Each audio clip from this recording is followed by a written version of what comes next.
Hi student, आपका स्वागत है। Class 7 maths chapter number 4 exercise 4.1 सरल समीकरण सिंपल इक्वेशंस।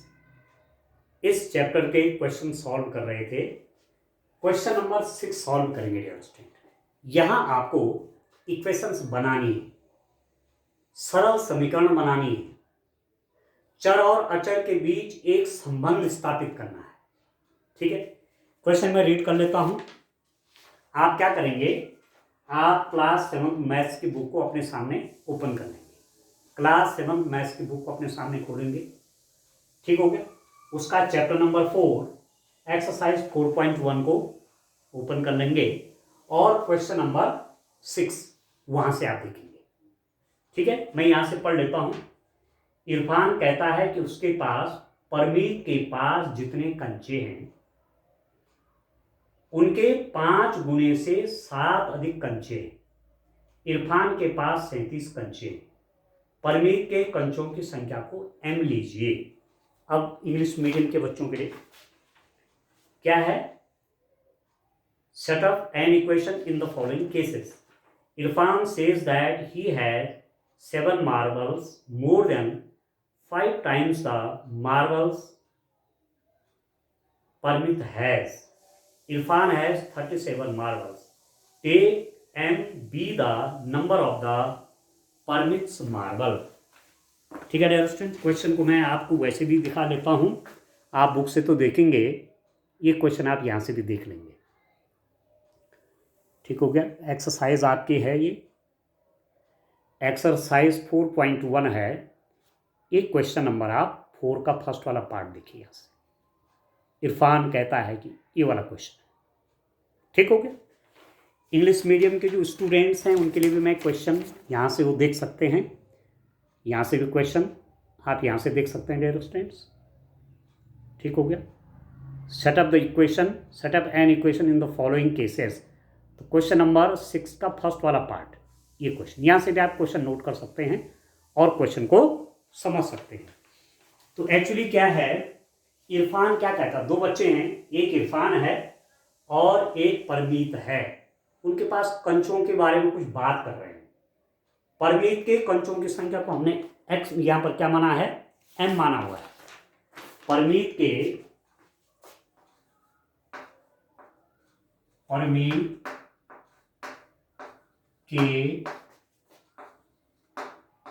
कंचों की संख्या, परमीत के कंचों की संख्या बराबर m, ये आपको दिया हुआ है। ठीक है, नंबर ऑफ मार्बल्स। ठीक है, m be the number of Parmeet marble, number of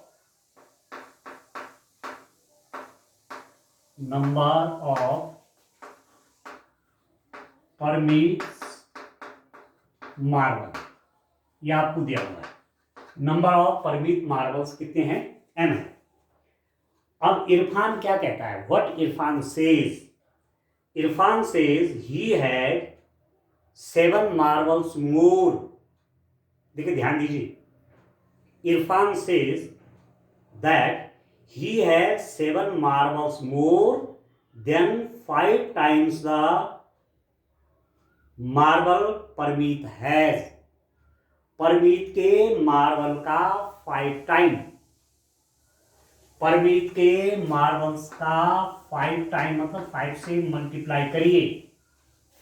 Parmeet के मार्बल्स m हैं, उनका 5 टाइम। इरफान क्या कहता है, ठीक है, इरफान कहता है कि परमीत के मार्बल के 5 टाइम्स से 7 मोर है मेरे पास। तो 7 मोर मतलब 5 टाइम्स तो कर दिया, 5 से मल्टीप्लाई कर दिया, इसको 5 से मल्टीप्लाई कर दिया। इसके अतिरिक्त कितने और हैं, 7 मार्बल्स और हैं, 7 मार्बल्स और हैं, ज्यादा हैं। परमीत के मार्बल का 5 टाइम किया, उससे भी 7 मोर किसके मार्बल हैं, किसके मार्बल हैं, इरफान के। इरफान के हैं 37। ठीक है, Irfan number of Irfan marble, Irfan के पास जो मार्बल्स हैं वो 37 है। इरफान के पास कंचे, इरफान के पास कंचे कितने हैं? 37 हैं।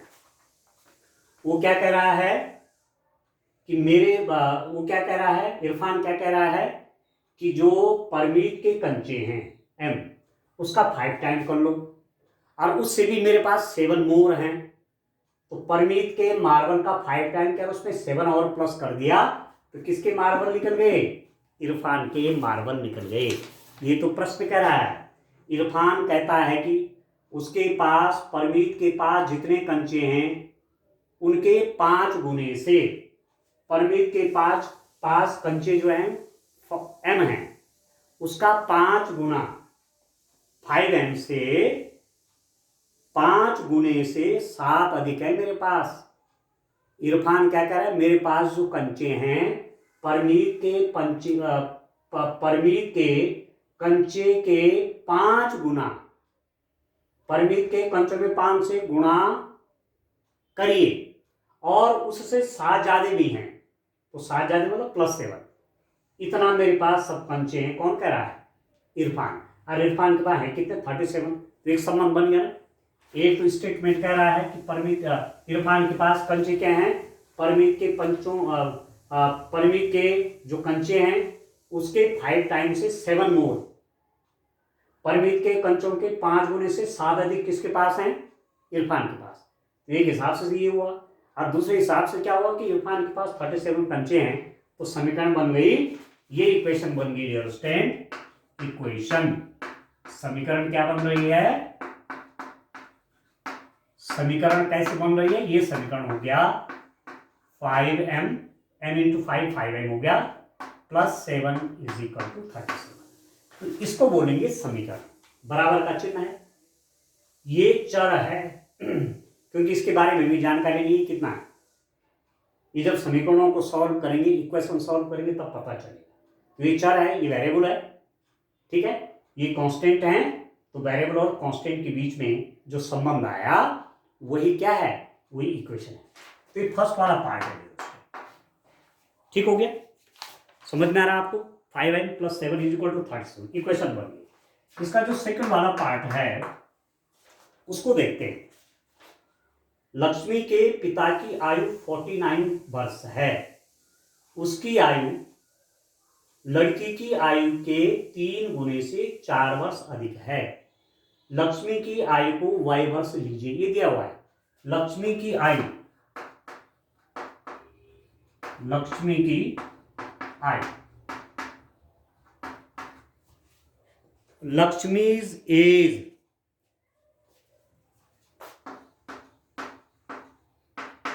लक्ष्मीज एज, ये दिया हुआ है स्ट्रिंग y। लक्ष्मी की एज आपको क्या दी हुई है? y दी हुई है। तो क्वेश्चन को देख लीजिए आप यहां से, ये इसका सेकंड वाला पार्ट है, ठीक हो गया? क्वेश्चन नंबर 6 का जो सेकंड पार्ट है ये है डियर स्टूडेंट, ठीक हो गया? यहां से आप क्वेश्चन देख लीजिए, थर्ड भी देख लीजिए, फोर्थ भी देख लीजिए। हम इन चारों क्वेश्चन को अभी कर रहे हैं, ठीक है? इंग्लिश मीडियम के जो स्टूडेंट्स हैं वो यहाँ से क्वेश्चन को देख लेंगे। ये सारे क्वेश्चन डियर स्टूडेंट मैं एक बार में आपको दिखा लेता हूँ, आप इनको नोट कर लीजिएगा, या सबसे बढ़ गया अपनी बुक सामने रख करके आप क्वेश्चन को सॉल्व करिए, ठीक हो गया? अब देखिए मैं सॉल्व करता हूँ। क्या है क्वेश्चन? लक्ष्मी के पिता की आयु 49 ईयर्स है। लक्ष्मी के पिता की आयु, लक्ष्मी की आयु तो y दे रखी है। लक्ष्मी के पिता की आयु, ये कितना दे रखा है डियर? लक्ष्मीज फादर एज, ये दे रखी है। लक्ष्मी के पिता की आयु दे रखी है 49 ईयर्स, 49 वर्ष, ठीक है। लक्ष्मी के पिता की आयु कितनी है? 49 ईयर्स है, ये भी आपको दिया हुआ है। अच्छा, अब क्या कह रहा है, इनकी आयु, किसकी आयु? लक्ष्मी के फादर की आयु क्या है? अब देखो संबंध, लक्ष्मी के पिता की आयु, इनकी आयु मतलब लक्ष्मी के पिता की आयु लड़की की आयु का 3 गुना। लड़की की आयु y है, इसका 3 गुना मतलब 3 से गुणा करिए, ठीक है। 3 गुने से 4 वर्ष अधिक है, अधिक है तो प्लस करेंगे। लक्ष्मी के पिता की आयु लक्ष्मी की आयु के 3 गुने से 4 अधिक है, ठीक है डियर स्टूडेंट। तो लक्ष्मी की आयु कितनी थी? 3, इसका लक्ष्मी की आयु थी y, इसका 3 गुना गुणा 3, और उससे 4 अधिक 4, 4 और ज्यादा है तो प्लस 4, तो ये मिला करके किसकी आयु निकल गई? लक्ष्मी के पिता की आयु, और वो कितनी है? 49 ईयर्स। एक हिसाब से तो लक्ष्मी के फादर की आयु ये निकली, और दूसरे हिसाब से क्या है, ये दिया हुआ है, इसका मतलब ये दोनों बराबर है, ठीक हो गया। अब देखिए इंग्लिश में देखिए, लक्ष्मी's फादर इज 49 ईयर्स ओल्ड, ये 49 ईयर्स ओल्ड है। लक्ष्मी की एज यहाँ पर लिखी हुई हुआ है। अब क्या कह रहे हैं, ही इज मतलब फादर, फादर क्या है? 4 ईयर ओल्डर, फादर के 4 ईयर ज्यादा है, किससे? 4 year older than 3 times Lakshmi's age, Lakshmi की एज के 3 टाइम से 4 अधिक किसकी एज है? उसके फादर की एज है। एक हिसाब से एज लिया है, एक हिसाब से लिया है, इसका मतलब दोनों आपस में क्या हो गए? बराबर हो गए। तो दिस इंप्लाइज है, इसको सॉल्व कर लीजिए। y इंटू 3 लिख देंगे आप, 3y plus 4 is equal to 49, बस ये बन गई equation. 3y plus 4 is equal to 49, ये इक्वेशन बन गई डियर स्टूडेंट। समझ में आ रहा है क्यों इक्वेशन हुई? y क्या वेरिएबल है, ये चर है, अरे अचर है, चर और अचरों के बीच एक संबंध है, बीच में क्या इज इक्वल टू का साइन, बन गई इक्वेशन, ठीक हो गया। अब इसी का तीसरा वाला पार्ट देखते हैं, इसी क्वेश्चन का थर्ड पार्ट देखते हैं डियर स्टूडेंट। इस रूप में ये क्वेश्चन आपने करने हैं, ठीक है। इक्वेशन बनानी सीखनी है, चर जानना है, चर मतलब जिसका मान हमें ज्ञात नहीं होता, उसको हम x, y, z, p, q, r इस रूप में लिख लेते हैं, m, n कुछ भी लिख देते हैं, ठीक है। और अचर होता है जिसके बारे में हम जानते हैं, ठीक है। इसका थर्ड पार्ट अब देखिए, इसका क्वेश्चन नंबर, इसका थर्ड पार्ट आप देखिए।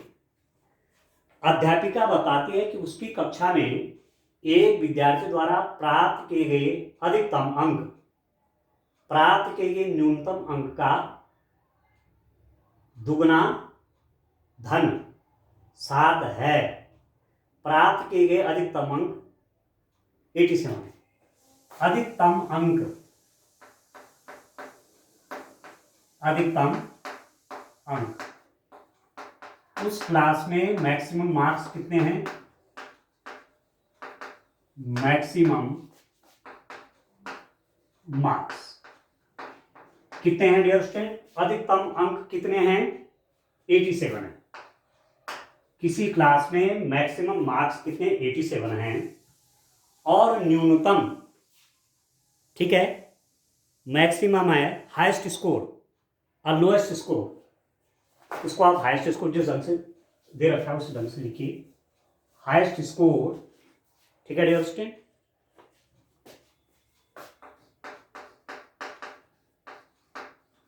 हाईएस्ट स्कोर ये दिया हुआ है, उस क्लास में हाईएस्ट स्कोर कितना है? 87 है। और न्यूनतम अंक कितने लाया कोई? न्यूनतम अंक, न्यूनतम अंक, लोएस्ट स्कोर, लोएस्ट स्कोर है एल से माना गया है। लोएस्ट स्कोर को किससे माना गया है? एल से माना गया है। अब देखो संबंध, अधिकतम कितना है? 87, मैक्सिमम स्कोर है, हाईएस्ट मार्क्स किसी क्लास में, और मिनिमम कितने? लोएस्ट कितना है? एल माना गया। अब एक संबंध बनाना है, अध्यापिका बताते, टीचर कहती है, उनकी कक्षा में एक विद्यार्थी द्वारा प्राप्त किए गए अधिकतम अंक प्राप्त किए गए न्यूनतम अंक का दुगना धन 7 है। किसी बच्चे का जो मैक्सिमम मार्क्स है वो कितना, 87 है। एक बात तो 87 मार्क्स मैक्सिमम है उस क्लास में, अधिकतम है। अब दूसरे हिसाब से क्या है कि वो जो 87 मार्क्स जो अधिकतम है वो क्या हो रहा है कि न्यूनतम का दुगना, न्यूनतम कितना है, एल का दुगना प्लस 7, एल का दुगना प्लस 7, सबसे न्यूनतम मार्क्स का दुगना करिए, उसमें धन 7 करिए, तो ये अधिकतम मार्क्स हो रहे हैं। ठीक है, समझ गए क्वेश्चन आप। Teachers tells the class that the highest marks obtained, अब हाईएस्ट मार्क्स तो 87 है, अब 87 हाईएस्ट मार्क्स हो गए। अब दूसरे हिसाब से क्या कह रहे हैं, ये जो हाईएस्ट मार्क्स क्या हैं, obtained by student in a class is twice the lowest mark, twice lowest mark का ट्वाइस, ट्वाइस मतलब 2 से मल्टीप्लाई करके प्लस 7, तो जो सबसे कम जो बच्चा लाया उसके मार्क्स में 2 से मल्टीप्लाई कर देंगे और प्लस 7 करेंगे, तब जाकर के इस बच्चे की मार्क्स आएंगे जो मैक्सिमम लाया। तो बन गया ना इक्वेशन।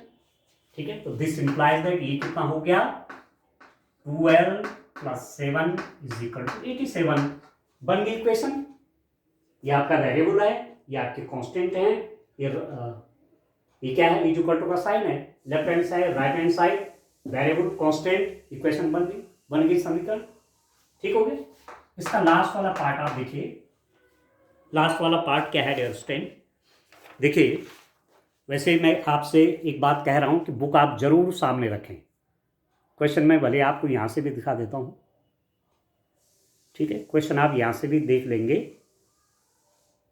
ठीक है, एक क्वेश्चन आप यहां से भी देख लीजिए और बुक आप सामने रखेंगे, ज़्यादा आपके लिए अच्छा रहेगा। ये क्वेश्चन यहाँ से देख लीजिए, 4th वाला पार्ट। ठीक हो गया। अब मैं क्वेश्चन को रीड कर लेता हूँ। क्वेश्चन क्या है, एक समद्विबाहु त्रिभुज, समद्विबाहु त्रिभुज किसको कहते हैं, समद्विबाहु, ABC कोई ट्रायंगल है, यदि इसकी ये वाली साइड इस वाली साइड के बराबर हो गया तो समद्वि, सम मतलब समान, द्वि मतलब दो, एक ऐसा त्रिभुज जिसकी दो भुजाएं समान है, ये दोनों आपस में समान है। ठीक है, ये आइसोसेलेस ट्रायंगल है। आइसोसेलेस ट्रायंगल मींस जिसकी 2 साइड्स सेम लेंथ की होती है। ठीक है, एक समद्विबाहु त्रिभुज में शीर्ष कोण, चलिए यहां पर बनाता हूं समझाने के लिए आपको। ये माना ट्रायंगल है ABC, इसकी ये साइड इस साइड के बराबर है, तो जिसका शीर्ष कोण है, ठीक है, ये प्रत्येक आधार कोण का दुगुना है। मान लीजिए प्रत्येक आधार कोण B है, आधार कोण बेस एंगल, आधार कोण, ठीक है, प्रत्येक आधार कोण, ईच बेस एंगल, ये आपको दे रखा है, बेस एंगल कितना दे रखा है स्टूडेंट, ये B दिया हुआ है, तो बेस पे तो 2 एंगल बन रहे हैं ना, एक यहां पर है एक यहां पर, तो ये भी B और ये भी B है, ये आपको दे रखा है। ठीक है, आधार कोण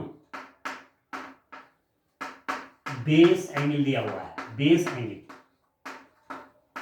अब आधार पे 2 कोण हैं, ठीक हो गया, ये के और ये के है, तो दोनों BB हैं। वैसे भी समद्विबाहु त्रिभुज में बराबर भुजाओं के आमने सामने के कोण बराबर होते हैं, ये दोनों साइड इक्वल हैं, तो इनके सामने के एंगल भी इक्वल होंगे। ठीक हो गया। अब क्या कह रहे हैं, शीर्ष कोण, शीर्ष कोण, ठीक है, जो एंगल वर्टेक्स पर बना है डियर स्टूडेंट ना, ठीक हो गया, वर्टेक्स एंगल,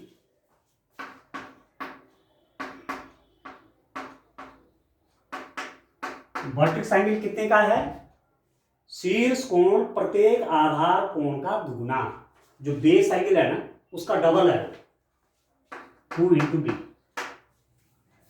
आ गया समझ में? जो वर्टेक्स एंगल है वो बेस एंगल का डबल है, 2 times. The vertex angle is twice either base angle, प्रत्येक बेस एंगल का ट्वाइस है, डबल, दुगना। तो शीर्ष कोण कितना हो गया? आधार कोण बी है तो उसका दुगना 2b हो गया।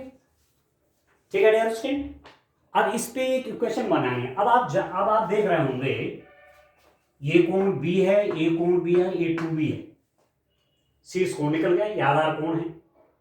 अब आप क्या जानते हैं कि त्रिभुज के तीनों अंतः कोण का योग 180 डिग्री होता है। Sum of the interior angles of a triangle is 180 degrees। ये आपने पढ़ा हुआ होगा कि कोई भी ट्रायंगल है उसमें 3 एंगल बनते हैं, उन तीनों को प्लस करेंगे तो 180 होगा। This plus this 180। तो उसका मतलब कितना हो गया? 2b plus b plus b is equal to 180 degree. एक हिसाब से तो ट्रायंगल के तीनों अंतः कोण को प्लस किया, तीनों इंटीरियर एंगल का सम किया, 2b plus b plus b। और एक हिसाब से आप जानते हैं कि इन तीनों का सम कितना होना चाहिए? 180। तो एक संबंध बन गया, नहीं बन गया? एक रिलेशन बन गई। तो दिस इंप्लाइज दैट कितना हो गया understand? 2b plus b, 3b और प्लस b, ये हो गया 4b। 4b is equal to 180 degrees. ठीक है, 4b is equal to 180 degree, 180 अंश। तो ये बन गया आपके समीकरण, ये बन गया डिफरेंट इक्वेशन। ठीक है, तो ये जो आपने क्वेश्चन नंबर 64 पार्ट्स पढ़े, इससे आपको इक्वेशन बनानी आएगी, इक्वेशन बनेगी, इक्वेशन बनाना आप जान जाएंगे। ठीक है, और जब इक्वेशन बनाने आपको आ जाएगी तो आगे इक्वेशन को कैसे सॉल्व करते हैं वो भी आपको बता दें। ठीक है, थैंक यू।